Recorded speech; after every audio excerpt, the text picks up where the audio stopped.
Hebreus capítulo 7. Porque este Melquisedeque, que era rei de Salém e sacerdote do Deus Altíssimo, e que saiu ao encontro de Abrão quando ele regressava da matança dos reis, e o abençoou, a quem também Abrão deu o dízimo de tudo, e primeiramente é, por interpretação, rei de justiça e depois também rei de Salém, que é rei de paz. Sem pai, sem mãe, sem genealogia, não tendo princípio de dias nem fim de vida, mas, sendo feito semelhante ao Filho de Deus, permanece sacerdote para sempre. Considerai, pois, quão grande era este, a quem até o patriarca Abraão deu os dízimos dos despojos. E os que dentre os filhos de Levi recebem o sacerdócio têm ordem, segundo a lei, de tomar o dízimo do povo, isto é, de seus irmãos, ainda que tenham descendido de Abraão. Mas aquele cuja genealogia não é contada entre eles tomou dízimos de Abrão e abençoou o que tinha as promessas. Ora, sem contradição alguma, o menor é abençoado pelo maior.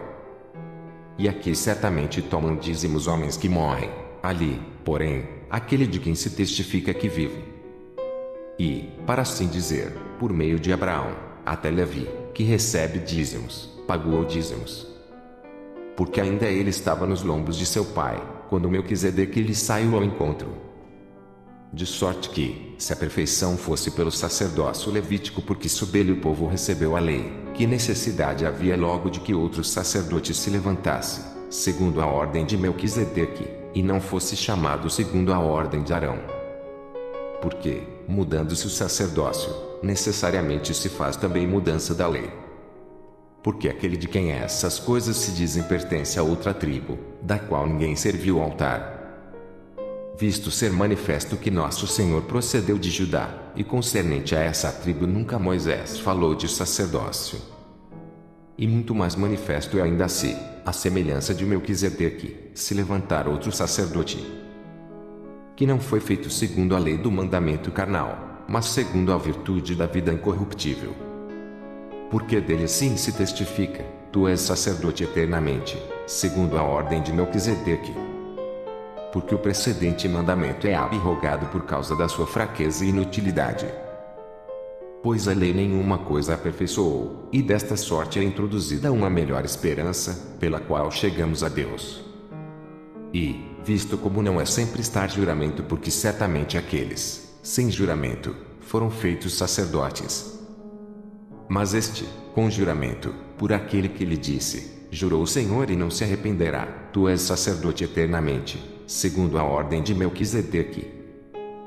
De tanto melhor concerto Jesus foi feito fiador.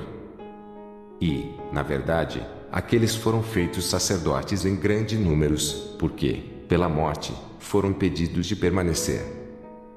Mas este, porque permanece eternamente, tem um sacerdócio perpétuo. Portanto, pode também salvar perfeitamente os que por ele se chegam a Deus, vivendo sempre para interceder por eles.